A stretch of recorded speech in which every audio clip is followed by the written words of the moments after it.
Hello, everybody, and welcome to Coffee Class with Young Screenwriters. Today, we are going to talk about the pilot of Severance, which was not what I thought it was based on the name. I thought it was going to be, I don't know, horror, horrible. And instead, it's just kind of thriller, horrible, right? But Hmm. The opening sequence sci-fi. has a horror vibe.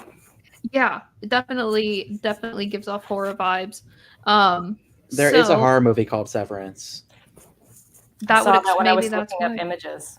And I was like, oh, that's a cool image. And then I realized after a time that that was not the right Severance. Yeah. It was like a man in a suit missing a head, which felt very like apropos, but Oh. Yeah. It's a horror movie about like a company team building retreat that goes wrong. Mhm. Very different. So, yeah. So I guess real quick, we're not gonna do like a full-on breakdown of this pilot, but just to kind of run through what it is so that we can get into talking about it. Basically, the let's see. Well, I have the script here too, but we'll check out that in a minute. But yeah, the episode opens, the pilot opens with this woman on a table, doesn't know where she is, doesn't know what's going on, and this voice through a speaker asking her names or asking her questions, including "Who are you? What is your name?" She surprisingly does not know the answer to this question, which obviously freaks her out, makes her panic a bit, panic a lot, and we see that there is some strange stuff going on behind the scenes. Like the guy is coaching the person asking the question, saying you can let her out, but only if she says she needs to go 3 times. And it's this very corporate, weird feeling situation. The story unrolls as we follow mostly this woman for the first episode, whose name is Hilly. We see that she tries to escape, then she's immediately back inside of this weird, sterile place. It's like an office building. She keeps trying to escape and come back. Everything's really creepy and off and sort of like, what's it called? Stepford wifey? Is that what I'm thinking it is? It's kind of, yeah. In my mind, that makes sense, but I will be honest, I don't know what that means. It's just like, Have you ever seen you know? Stepford Wives? No, I just know that that's a thing that people say, and I feel like it applies here, but I don't know if that's true. It's in a way, I to would sort say. of say super briefly, Stepford Wives is, there's a town called Stepford, and there are a bunch of men who have seemingly, very domesticated housewives who are like a patriarchy's dream of what housewives are like, but of course there's a dark secret of how they got that way, and what that was to married life, this is to the workplace tonally. Oh, okay. I did it. My brain made the connection. I did not know what it was, but maybe it was severed. But so anyway, we come to see as the story goes on that basically what has happened here is a process called severance. There is this company called Lumen for their most secure part of their company, they do a surgery in your brain that separates your work self from your personal self. So your personal self has no knowledge of what you do during work hours. Your work self has no knowledge of what you do during your personal hours. And that is that. Work self never gets to experience the outside world, doesn't even know if you have a family, doesn't know your background, doesn't know anything about you other than what the company tells you. And your personal self doesn't have a clue what your job is or what it entails or what you're going through. So this is a world in which severance is a thing, and it's controversial. But yeah, basically, so the idea too is that you could work with somebody and not know that in the real world. You could be best friends with somebody who is your work enemy. Your partner could be your boss or someone, anybody could be anybody, because you're basically 2 different versions of yourself that are completely severed. We follow this guy named Mark, who is the main protagonist of the series as it is so far. I guess we'll see season 2. But is the protagonist of the series, and he has been severed for a while now and just got a promotion to be head of his little quartet, his little group of 4 people who do this mysterious data culling thing every day. They look at numbers and decide which numbers are scary. And that is their whole job, and he is now in charge. He just got a promotion because his best friend in the company is mysteriously gone. Petey. As the story unfolds, we see Petey come back. We're with Mark in the real world, who has no recollection of work, and Petey from work shows up looking super disheveled, creepy, hiding in the bushes, and tells Mark, your innie, as in the work view, is miserable. There was horrible, horrible stuff going on there. And this is really, really bad. And we were work best friends. And you need to know this, and we need to do something about it. And then I believe the episode ends with us knowing that his meanie boss is his neighbor. So, and that we get a little hint that maybe she's not severed. She's keeping an eye on him, is the vibe we get from her. That was not a fantastic. Yeah, we see it in her eyes. And also the thing she says. Mm-hmm. Because her in work, she has that line about, oh, my mother was an atheist and she had this thing to say about, you know, the existence of hell. And then in real life, she's like, you know, my mother was a devout Catholic. That's really good. You know, I didn't even pick that up, and I just watched it. But now I'm like, oh yeah, that happened. And there were some other brilliant moments too. Yeah, I thought that's that dinner party, or the non-dinner party, if you remember, where they don't eat, and that is a political situation that they're dealing with. And the most hilarious moment I thought was when, you know, they have this very like intellectual air about them, but then the one guy's like, oh, they didn't call it World War I. Isn't that strange? And Mark's just like, yeah, why would they? World War II hadn't happened. And it just sets the tone, I feel like, so perfectly for this weird world where everything is just not quite right. That's great. I forgot about that detail. So I binged this. Like, I did not stop at the pilot. I watched the whole friggin' thing. And so I'm trying to remember. I'm trying very hard not to spoil beyond it. But that's why I rewatched too, because I was like, oh no. I definitely watched it in like one sitting, I feel like. Yeah, so I think that it's hard to stop, isn't it? I think, have all of us seen the full season 1? Yeah. The 3 of us have, yeah. Yeah. So for sure, yeah, it's hard to stop, and I would recommend that you finish it because I feel like they deliver on everything. I feel like they keep up the pace really strongly and build it, and which, you know, can be difficult in sci-fi. Avi, did you have a favorite moment in the pilot? Yeah.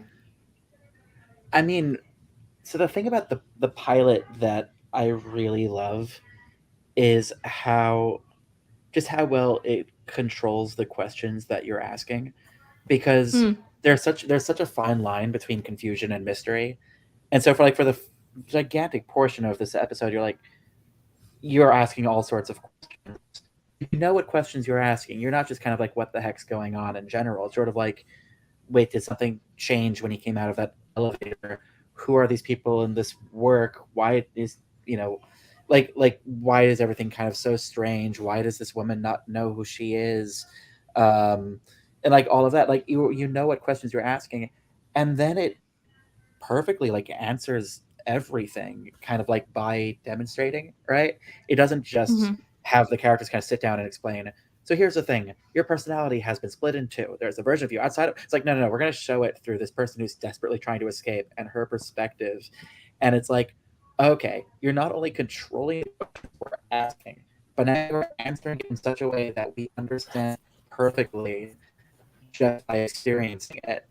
And then as soon as it does that, it throws new questions at you. Like the very end of the episode, it's like, wait a minute, they're keeping tabs on him. You know, it's like that. For me, my favorite moment is when Helly goes out that door, and in her perspective, suddenly she's going right back inside.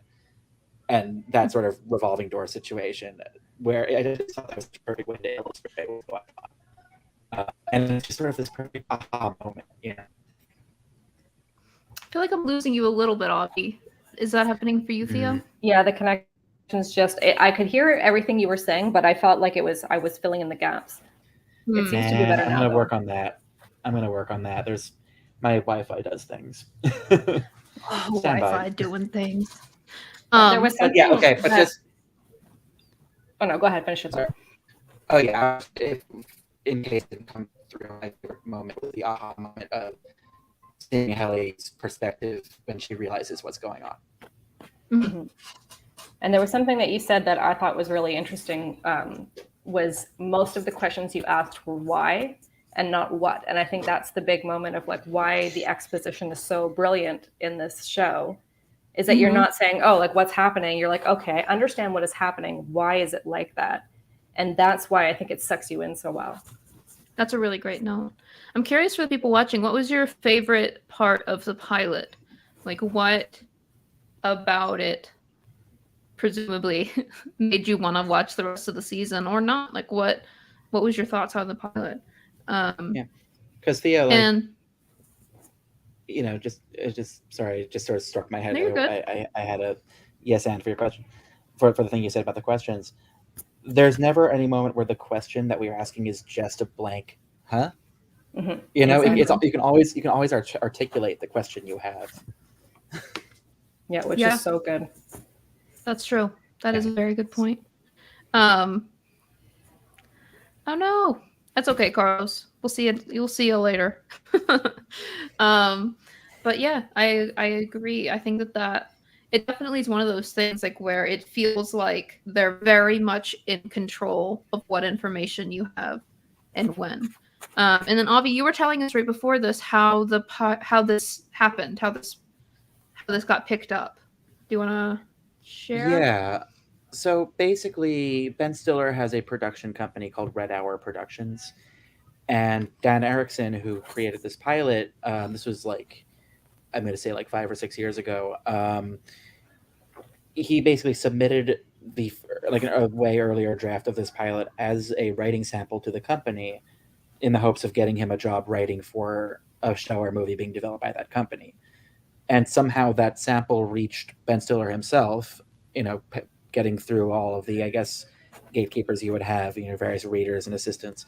And Ben Stiller decided that he really wanted to develop it. And so over the next 5 years, worked with that writer to kind of refine the pilot and work out the rest of the season and kind of turn it into what it became. And my understanding is that the original pilot has the general flavor of what the final pilot is, but is somewhat different, right? Like, for example, my understanding is the opening sequence of Helly waking up and being asked all these questions in the original draft was Mark, right? Yep. So I have that here, actually, and I wanted to take a peek at it. So let me grab this link for you all. Why is it doing the weird Chrome thing? It's really brilliant what they've done, like how they made the change, because having us be with Helly, having no idea what's going on and having that sense of dread and mystery, and then going back and showing it from Mark's point of view and showing that very corporate way where he's following through the binder, following the steps, making some mistakes. That was really cool because we can see there was so much dread, right? And like, who are you? All of these questions. And then we find out that he's just this kind of bumbling guy who has no idea what he's doing. Yeah, he's just a noob. And so he's just the thing. But also one of the wonderful things about shifting it to Helly is, it means that you do have that sort of like viewer's way in. There's like the newbie entering this world. But then the protagonist, instead of the protagonist being somebody who just shows up and starts questioning everything, spoiler, he's going to start questioning things. It's somebody who's been there a while. And so you have the question of what led him to this point? What has his life like? What has his life been like as he's been here? But he's starting off as already a worker drone who then has to, be kind of, given a reason to start questioning. So he's not just coming in already with that rebellious streak. And I think that just makes him a much more interesting character. I agree. For sure. And so this was the opening page of the spec that was written as a sample. And I'll just read the little intro so you understand what the opening image is in this one. Interior boardroom day. A naked man lies face up, unconscious on a large oak table. The room around him is comfortable and sterile. There are no windows, and the only light buzzes from the fluorescent panels above. Pastel prints line the beige walls. This is Mark, mid-30s. He's tall and thin, his hair neatly combed, his breath slow but even. Suddenly, Mark's eyes shoot open, and he bolts to a sitting position. He gasps as his eyes dart around the room. For a very long time, all is quiet. Hello? He tries to get to his knees, but they give way, and he tumbles off the table. Shakily, he moves towards the door. He tries to open it, but it's locked solidly. He turns back to the room. Where the hell am I? At the far end of the table is a mounted, small black intercom. It clicks on, emitting a man's voice. Who are you? What? Who are you? Who the hell are you? So this is gonna be something that feels similar to what you remember from the actual the pilot, but obviously it's switched to Mark. Mark's naked. There's a little bit more stuff going on, and I agree that I think it's really interesting because in this one you do the typical thing of having your protagonist be the new person into this world. Is how this spec attacks it. So our protagonist is the one who just came in to this world. He's the one getting the questions. He's the one who is completely naked. He was just born into this place. And basically we see him meeting everyone who's the same character. And we get a lot more just delivering information straight to the audience. And it's obviously not bad, but like, here we go. Mark, Mr. Scout, your last name Scout, Mr. Scout. We have selected you as a secondary conversion analyst for our data culling team. You have graciously accepted. I haven't graciously accepted shit. That's a great opinion and boldly expressed, but I do have the paperwork here. So I love that's a great opinion. For sure. And then here we have this lovely thing like where it's like, I didn't sign up for this. Let's take a step back. He needs pants. What? By this point in the orientation, the applicant should have been offered pants. It's in the video. It's the first step in preparing him for the video. So in this case, it's Milchick who is messing up instead of Mark. He's the one that is supposed to be doing everything right, and he keeps failing. And there's a lot of really, really funny moments in this. Yeah. I have a random question. Is Milchick a real name? Because in Judaism, there's a word milchik, which means dairy, and the whole time I thought they were just mispronouncing milchik. Oh, really? I don't know. I've never heard Milchick. Yeah, here, this I is was lovely. Wondering. Anyway, I'm sorry. It might be Ukrainian, but when I look it up, I'm not seeing a lot of it. Maybe there's a few names, Russian and Ukrainian. So this, I love this joke. I just wish. I don't remember. I don't think this was in the pilot, but Theo, do you want to read it with me? I'll be Mark. Yeah, real quick, very short. Mark whips around to see Cobal standing next to him. She smiles. How am I? Relax. There's a lot that needs to be explained to you. Are you familiar with morons, Mark? Morons? Idiots. Simpletons. Unfortunately, they have a king who I brilliantly placed in charge of your orientation today. I apologize for that. Anyway, that was it. That's short. I just thought that was very funny. I had no idea where that was going and was just like, dang. She's a great character. And Patricia Arquette is amazing. Mm-hmm. And then here we go. We have the mother. My mother was a Catholic, but they changed it to about angels having hangovers. Right now, you probably feel like your angels just OD'd on heroin. At the end of this script, does she repeat that line from her mother? I don't. No, I took a peek. I don't think that they. No, it's much. It was so smart of them. They did such a great job developing this. So I want to share So this is a crazy change that I read the script before we got here, and I don't know how I forgot about this wild change. But in this case, the way that he gets involved in Lumen and Severance is that he is driving to a job interview and he hits a cat as he's driving to the job interview, and he feels terrible, but he goes to the job interview anyway. He's doing his interview, it's going terribly, and he is talking about how he thinks he just killed this cat and how he probably should have stopped to make sure it was dead, but he didn't, and that's terrible. So he leaves the interview to go drive back and check on the cat. He goes to the house. He sees that the cat's gone. There's just like blood on the pavement. He goes to the house, and Cobell answers the door. Or I think her daughter answers the door. Then Cobell steps in, and they're talking about this cat. Cobell says, "Do you want to see the cat?" Mark says no. Then we cut to him seeing the cat. They're talking about it. She offers him a pickle and is very intrigued by the fact that he left before but then came back. She's like very fixated on this. She gives him a pickle. He says no. She eats the pickle anyway, or he eats the pickle anyway, and then here we go.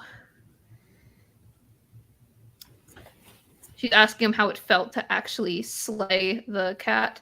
He says she suddenly starts spouting off all of this information about him that she shouldn't know. She said, "Do you feel horrible about Eleanor and the divorce proceedings? She accused you of, quote, acute workaholism. I've never heard it phrased that way. She sounds like a firecracker. Or what about being fired via text message 2 days after signing divorce papers? Decreased focus, they cited. Have you gotten around to feeling horrible about that yet?"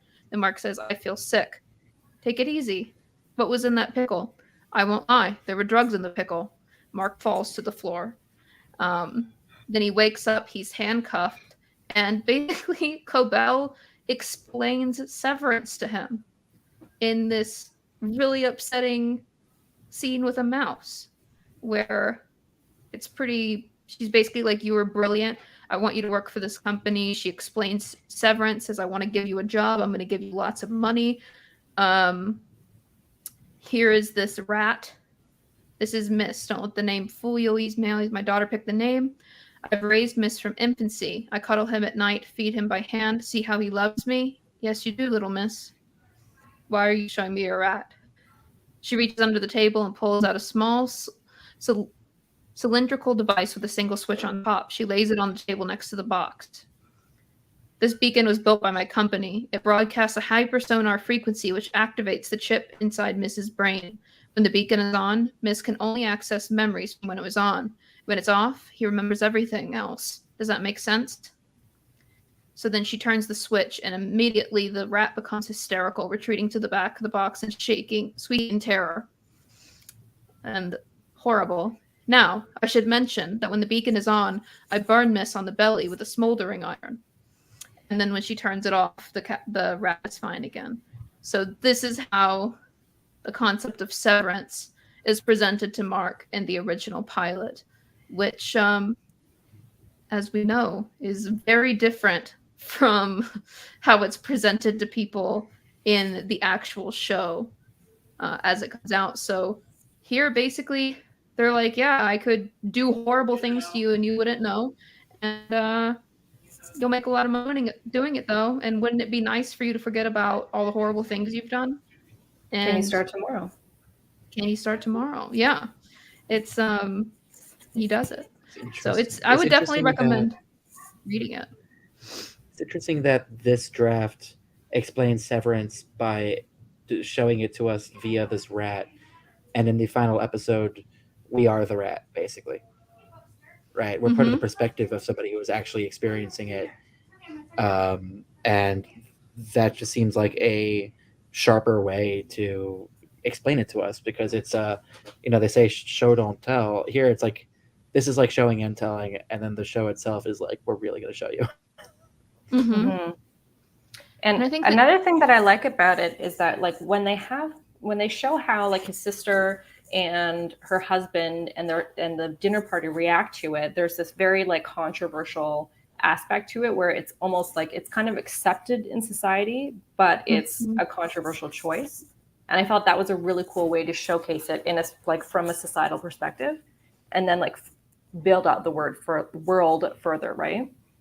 Absolutely. I think I definitely see why they were intrigued by this version, but I love the choice to make it overtly evil.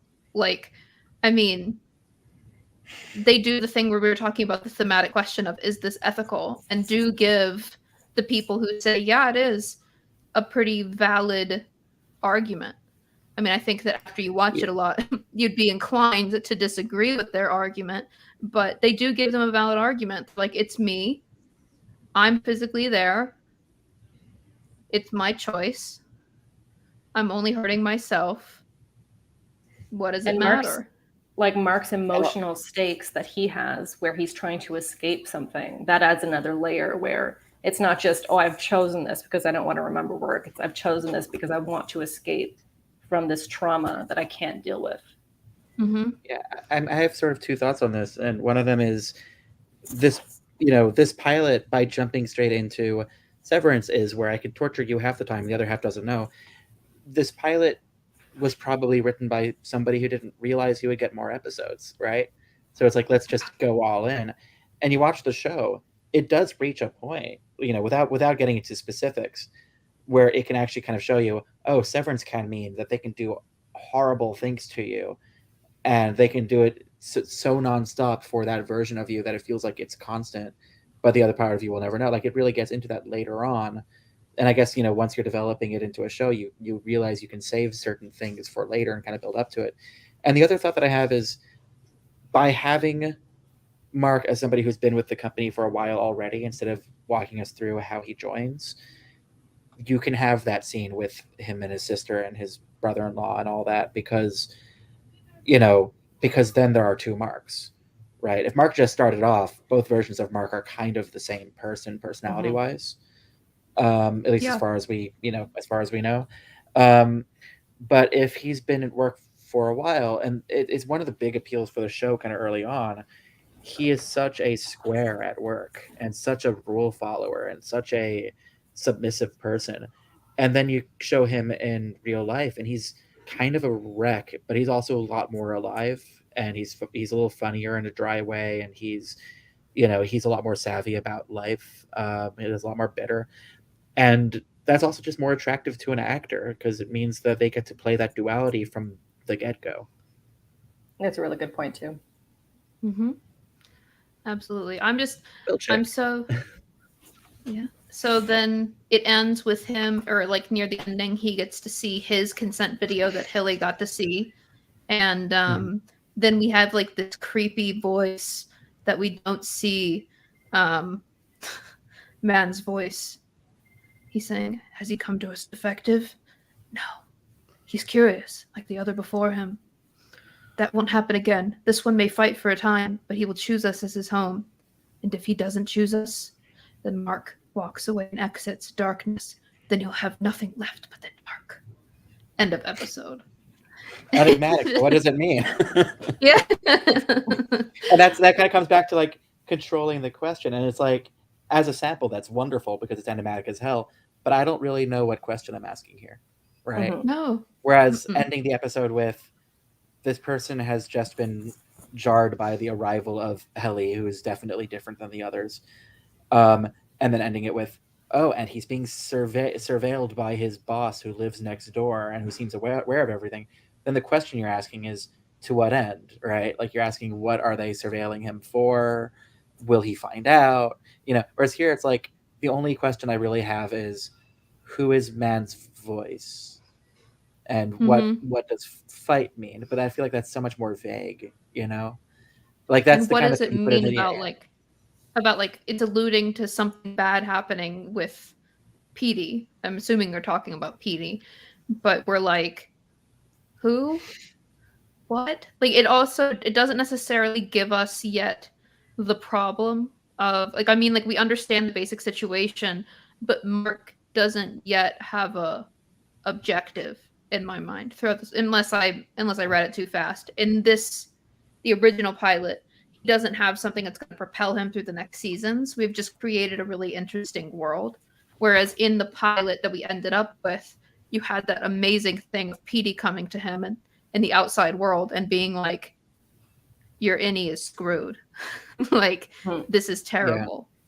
Yeah, well, there's two in the existing pilot that they shot. There are two normal worlds and two inciting incidents, right? There's the normal world of work, and the inciting incident is the arrival of a rebellious Heli. And then in the real world, there's the normal world of he's this depressed guy with no real momentum in his life, and then suddenly Petey arrives, right? It's this is his life until. Whereas here, it's more like it almost feels like they're teeing up a chosen one situation where it's like this person has entered the company, and we are being told that he contains within him the thing that will lead to revolution, I guess. Like probably, but like it does seem like he's going to be special. And I think there's something so much more interesting in, the special person is this other person that they brought in who isn't our protagonist, Heli. And will that change his trajectory or not? Will he go with that flow or will he go against that flow? He's curious, like the weather before him. Yeah. I got a tablet, so I wanted to draw on it. I know, I'm so happy. But so when you were saying the chosen one, to me, it feels like they're setting him up as like he's curious, and like the curious thing is going to be like, oh no, curiosity is going to be, like going to be like what. And you're setting up a mentor also, like the other before him. He's going to have he's a Neo who's going to have a Morpheus. Right. And like I think that, I mean, obviously I think the brilliance of this spec is that it creates such an interesting world. Like so much of this was kept. The characters were all fantastic, like the voices and things like that. That's all pretty consistent. Like Hilly is the same Hilly that we end up with. She's just been around longer in this case. In this case, she's the veteran. She's the one who's been there for the most time. And it's a really interesting, it's interesting to see basically like it reminds me of like a fan fiction, like where you've said, okay, well, what if we just imagined that this person came first and we kept everything the same? Like it's so much the same voice getting moved over, like the same characterization and things like that. That, there was a lot of great stuff here. I feel like when they were developing it out, something that that I felt was interesting is that it seems like they thought, okay, let's just brainstorm what things could go wrong because of this situation. Like, what are all the things that could go wrong if your brain is severed? Or like, what are all the scenarios that could come about from this? And really thought of everything and then chose to explore a few. Like, it's a very smart and it feels very thoughtful. Which in the world too, right? Because they continually say throughout the episode is that Severance is irreversible. And then when Petey comes in, I don't even think they reference it. They just show it where he's like, he has both memories. So clearly right there, Severance is reversible. What does that mean for us? It's something I love so much about the world of the show where he is severed, like the world of the innie, is on one hand, it's so corporate and it's cubicles and it's very sort of almost cartoonishly The Office. And then there are all these weird elements of like nobody actually knows what they do. There's no there's no clear job that they are doing, and they're as we kind of go forward, we kind of learn more about the other people who work there and what their relationship with them, all that is. And it's all so unusual. There's a sort of like religious framework situation that they just keep building and building and building until it's pretty clear it's not just an office, but you forget about the outside world. It really is just a different universe that's so sealed off. It can kind of be its own weird thing. But just another thing that I just adore about it is how quickly it sort of sets up without the ability to go home at the end of the day. What does reward look like? Oh yeah. And the idea of just how much that stunts you as a person, of like, oh, the biggest reward is you get a little like party where you get like a finger trap. Finger And trap. That was just wild. Oh yeah, and he's got the collection of them. Ugh. yeah, and just immediately the thing that excites you about that is, oh, are we going to see what happens to a person when they can't really aspire to anything, and when their world is that small? How does that affect their personality? You know, how does that affect their value system? And that's so tantalizing in itself, because you know, you're teaching somebody that a small little box is the whole world, and then you're sort of tantalizing them with, and then what if we ever took them out of that box? How would that react to that? You know, and that's such a promise for a show like this. You know, like that's like a thing that you're just desperate to see. And that's so important for building a pilot of like, give us stuff that we are going to be desperate to see because you want us to come back next time. Right. Absolutely. Let's see. And then like how the outside world works as well. The moment that I'm thinking of is when he's got the cut on his head from when she threw the voice box at him. And there's a card on his windshield that says, "You had an accident during the day. Here's a gift card for Peps. Congratulations on the gift card." Yeah. It's like this whole it's fascinating because you're like, you do wonder, because it's a TV show, you're like, okay, something's screwy with the company. But like, you know, they do set it up as morally ambiguous enough that it's believable. And I think that also, I think the benefit too of that moral ambiguity that we were talking about before, and like things like that, like where this company truly is concerned about their image and is trying to explain the things that they do to the outside world to make it seem benign, that opens up the world that Mark is able to talk to when he's out. It opens up like who he's able to tell about these things. If we ran with the version in the pilot, it seems like he would be keeping this a secret from everyone. So he would just not know what he was doing during work hours, and then couldn't tell people because it's really just some random lady who tortures mice in her basement told him to get this surgery. And he can't tell people that because that would be very illegal. And he even like involved. Yeah, and then he like eventually right here, he tries to go get the police to say this woman kidnapped me and the house is gone. But then there's just a porta potty and she's talking to him through a speaker on top of porta potty. So it's like they have to do a lot more explaining the existence and justifying the like how this was allowed to be when it was overtly evil. And so by giving it that moral ambiguity, I think it allows you to really focus more in on the situation and not just like fixing things to make sure that it's believable. Yeah, I mean, it's so much scarier to sort of believe like in this world, Severance it's legal and maybe a little controversial, but it's just sort of an accepted thing, because then you know there's no cavalry that's coming, right? If it's something that they're desperate to keep secret from the world, you can imagine a whistleblower telling the world, and then you know the movie version of like the cops descend on the company, and you know the FBI raid the place, and like, oh, we're safe. Whereas here it's like, yeah, tell people that you're, you know, there's an entire version of you that is in work doing God knows what, and you have no communication with it, and there's no oversight whatsoever. What are they going to do? That's just life, you know. The cavalry isn't coming, and so how, you know, how will the people inside that world kind of find, you know, it's different tone and different universe, but it kind of reminds me a little bit of Handmaid's Tale, where the awful, you know, dystopia of the Handmaid's Tale is limited to, you know, basically what is now the United States, and the other countries completely know about it, and they're like, what are you gonna do? You know. Yeah.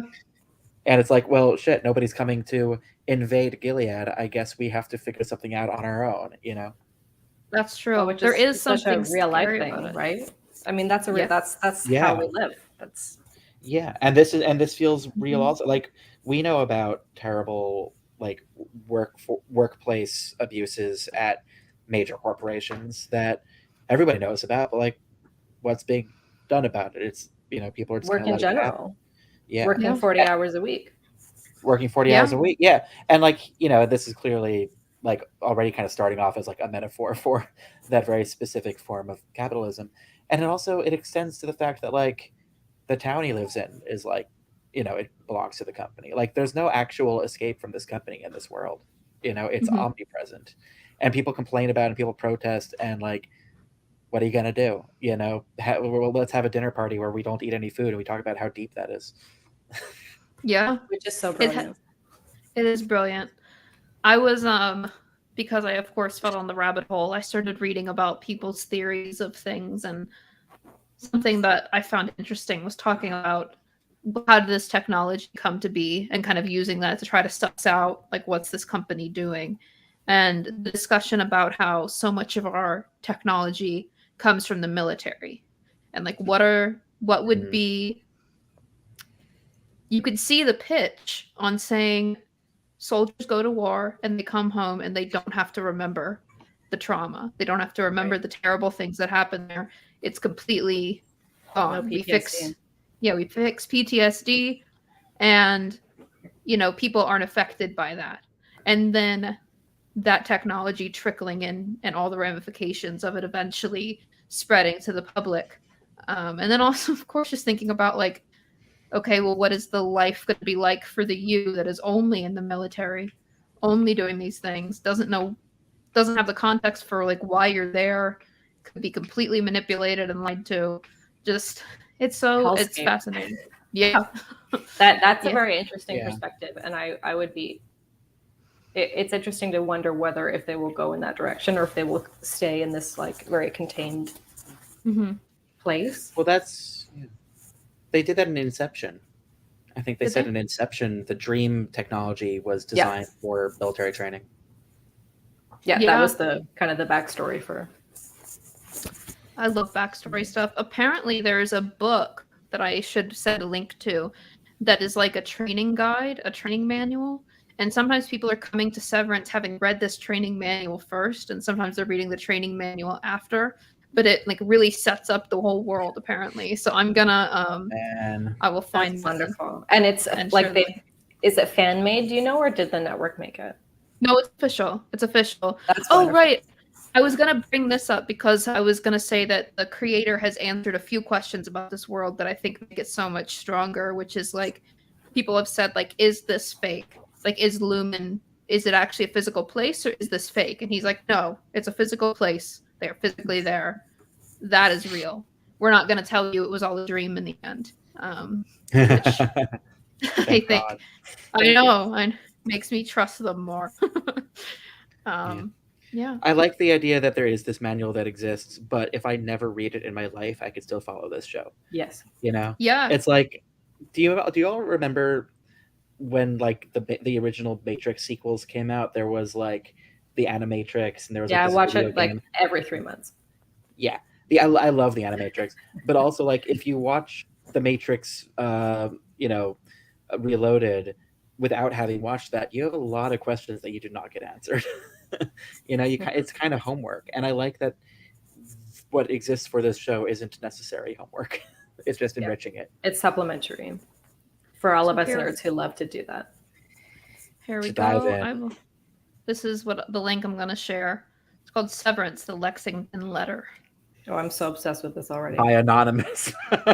It's so good. They got the cover. Oh, made that in Canva. Look at that. Oh, Made it in Canva. They probably, yeah. But so basically, it's about a desperate woman risks everything to expose a sinister company at the heart of Severance, and that this is the story of somebody who's not in the show so far. Peg Kincaid, and she's trying to, write a letter about escaping. Is apparently the setup. It's like a book. Like there's like a story here. Mm-hmm. Ooh, Yep. I like that. I'm gonna definitely check it out. I think it's not supposed to be too terribly long, I but need to figure out how to consume this without getting Apple Books. let me. By the I way- will find a better link. No, it's okay. I'll find. I can figure that out. By the way, how How good is Ben Stiller at directing, by the way? Oh, Like, this is so Oh, yeah. wonderful. The shot choices themselves, they're perfection. These like very wide angle, like, oh my, I could go on about it. the weird was symmetry surprised. that's I was like- going on in every shot. I was like, Ben Stiller, and I think Amy Poehler is a producer on it too, which I was just like, where are all these names? Wow. The music too. The music is so catchy. It's Yeah. really good. They did a good job of layering it into, and the theme comes in at like the right moment when things start to get mysterious, and it's so well Yeah. done.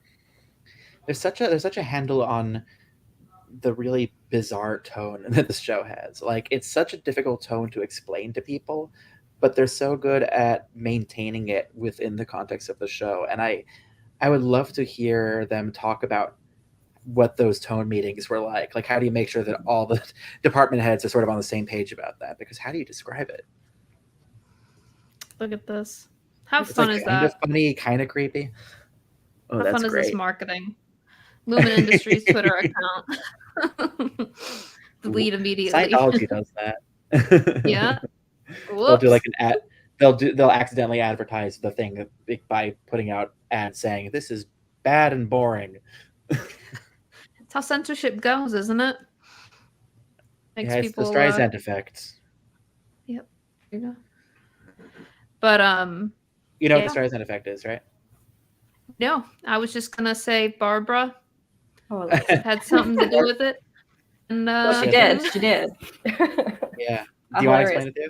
No, you can explain it. So basically, Barbara Streisand didn't want her house to appear on, I think, like Google Maps. Google Maps, I think.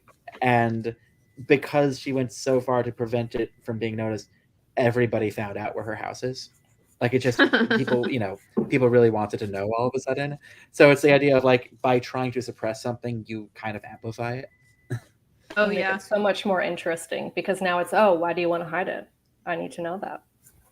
Which is That's very very effective fun. on me. As soon as someone says, don't read that, I'm like, well, I know what I'm gonna do. exactly. So Yeah. you're gonna read this book, yeah? I'm absolutely yeah. going to read this.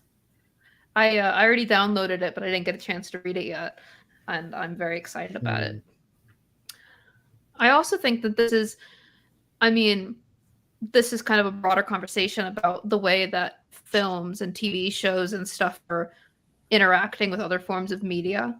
But I think that this is just so interesting to think about. Like, if you were going to write a pitch book for this series, thinking about things like this is just so fascinating to me. Like, imagining stuff like this. Like, there's this book that somebody wrote trying to get out, and then how would Lumen react, and really thinking about the world.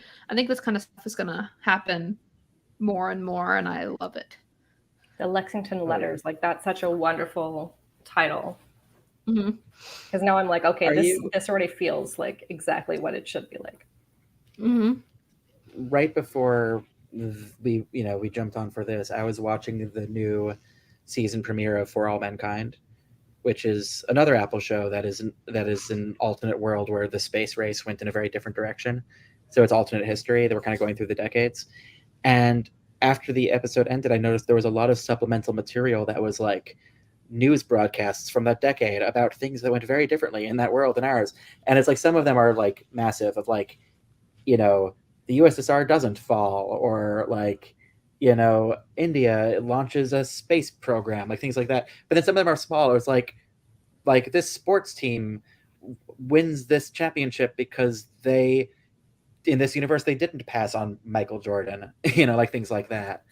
And it's those little things of like, what are this, like, what changes in your world beyond kind of the obvious stuff, kind of beyond the sort of the plot relevant stuff. And you can really have a lot of fun with that and bring it in for texture, and it makes your world feel more lived in if you ever reference it in the context. And it's more interesting, right? Because you're not talking. What I love about this pilot is so little are they talking about the textual thing that's happening, right? There's subtext that reveals the world in a way where they're not like, this is what Severance is and this is what it'll do to you. It's As like, yeah, exactly. Which is, I think, what makes it so intriguing and is a great lesson for exposition and world building, especially if you're working in this kind of science fiction. Absolutely. I mean, it's so smart that when we first meet Mark, he's crying his head off in a parked car, and then he walks to the elevator, kind of sniffles, and then he's just in a different mode, and then he's talking to his coworkers about some asinine thing that's entirely about nothing, and the text is just they're people talking about some bullshit thing, and the subtext is, wait a minute, you were just one way and now you're a different way, what's going on here? But they don't actually have to explain, like, sir, you have changed. Yeah. It really Welcome is. to It's the showing severance floor. Yeah. It's so wonderful. And I think it just shows how much care the entire team put into this project to look at every scene and say, okay, how can we, because what I imagine happened and what happens, as you all know, in development is you have a scene. When you write out a rough scene, it's all textual. It's all people saying exactly what they're feeling. But when you come into the revision, it's how can we change this so that people are not saying this? And the team came together and said, oh, why don't we show him going down the elevator, going from a sobbing mess to ding, he's just corporate guy. With that, like, what's it called when you do the pull focus thing? Rack focus. Oh, the dolly zoom. Yeah, there's like some filmmaker used it a lot. So what Hitchcock, shot yeah. it, like, where it was like, yeah, I love that. That was really clever. So I guess since we're coming up on the end. Oh, go ahead. Yeah, I was just going to explain the technique if there's any viewers who are confused about that. Oh, yeah. Yeah, so like the length of a camera lens changes how images are compressed. So a longer lens, images will be more compressed with a shallower depth of field, and a wider lens, you get more. You can kind of see more of a world in a single image from that same distance, with with everything kind of in focus together. And a dolly zoom is where a camera is, either it is zoomed in on something and then the camera moves closer to them while zooming out, or the reverse of that. And so the person in the shot is the same size no matter what, but it kind of feels like the world is warping. It's so startling, isn't it? Like, I remember when I did my script supervision certification, the sample we were given of a dolly zoom, I think it had, oh my God, Iron Man, what's his name? I can't remember it for the life of me. Robert Downey Jr. Robert Downey Jr. What movie was that? I'll have to find it and I'll post it in Discord, but I remember it was just like the most like startling and strange. Here's an example for people. Mm-hmm. I'm gonna see if I can find a GIF. Yeah, it's helpful when it's that. You could just slide that right by, Abby. Yeah. Like starting right here and then going to here, it just looks like two completely different people, but it's just changing the lens. And I think this is about closest to real life. Sharing in the private chat. Yeah, 50 millimeters is, I think, is the human eye, right? It's 50? Yeah. And the human eye can't see past 50. There you go. Where did you send it? Oh, there it is. So this is from Jaws. Oh no, it says it's not available. It's not available. No. Okay, I will work on this. 1 minute. 1 minute. Stand by. In the meantime, since we're about out of time, I was thinking about what would be your number one takeaway from this to think about when you're writing your own pilot. What would you all think? Subtext for me for this and subtext and exposition in a way that is interesting and not on the nose. Mm-hmm. Especially when you're working in a science fiction concept like this. And I think the way you do it is the way that they did this, by taking the subtext or the textual scene and then transforming it into something completely different and fitting that consistent vibe and world building that they've kind of had out. Absolutely. Sort of building on that, I think my takeaway would be, I sent a new link, by the way. Oh, cool. I will grab it. Oh, okay. There it is. There you can see that effect. It's very weird. So it starts off with the. Oh, go ahead. I think it starts off with the camera further away and zoomed in on him, and as the camera moves closer to him, it gets to be a wider and wider lens. It's zooming out. Is the dolly moving back and the camera zooming in, or is it the other way? I think it's the other way, because at the end of the clip, we're seeing more of the world around him. That feels like wide lens. So I think we start zoomed in and further away, and the camera is moving into him as we're zooming out. Right. Okay. Now you could do it both ways, but yeah, it's a different effects. Yeah, and I think like, you know, I think if it were in reverse, it would almost look like he's flattening, and I think that's what they do in the elevator. Mm-hmm. I don't know. I don't know if this was inspired by his Dark Materials, the way they separate the person from its animal other. That's a good question. I'm not sure. I know that this pilot's at least 2 years old. So I guess the timing wouldn't say it's not. But his Dark Materials is quite old these days. Yeah. Not to make us all feel aged. Alexie had to send another link. Okay. So my takeaway from this, I would say, is that if you're gonna do a sci-fi concept, consider making the thing that you're gonna have, like, consider it not being evil. If you're gonna go like up against some like person misusing technology, consider how you could make that technology a part of the ordinary world instead of hitting on the head. This is secret and everybody knows it's bad. Because I think that often it's more insidious and scary and like interesting when you find a way to couch that technology as somewhat known and accepted in the world. I think you tend to end up with something more interesting than just like we have to escape this one tiny little cult. It's like it's a pervasive problem that, like Avi was talking about, is going to really put the pressure on the protagonist to figure out their own solution because the world is not going to help them. So as someone who likes sci-fi, that is what I take from it. Here we go. There's Avi's GIF. You can see it. Yeah. That's so such strange. A great way to show it. So weird. Yeah. It's showing how he gets sort of flattened. It's like if you want a really flattering picture of yourself, the camera person should be really far away and zoomed in. Cool. Yeah. So I guess the lesson that I would take away is just be aware of what questions you want your reader or your audience to be asking, and make sure those are the only questions your reader or audience are asking. Like really kind That's true. Make sure that you are guiding the confusion, and and reward that by actually giving answers, because that way your reader or audience will have a sense of, okay, we're in good hands. This person isn't just going to dangle us over a canyon and let go. Like, okay, we're actually going to get something out of this, So like, control the questions and dole out answers as you feel you are potentially going to lose your audience. There you go.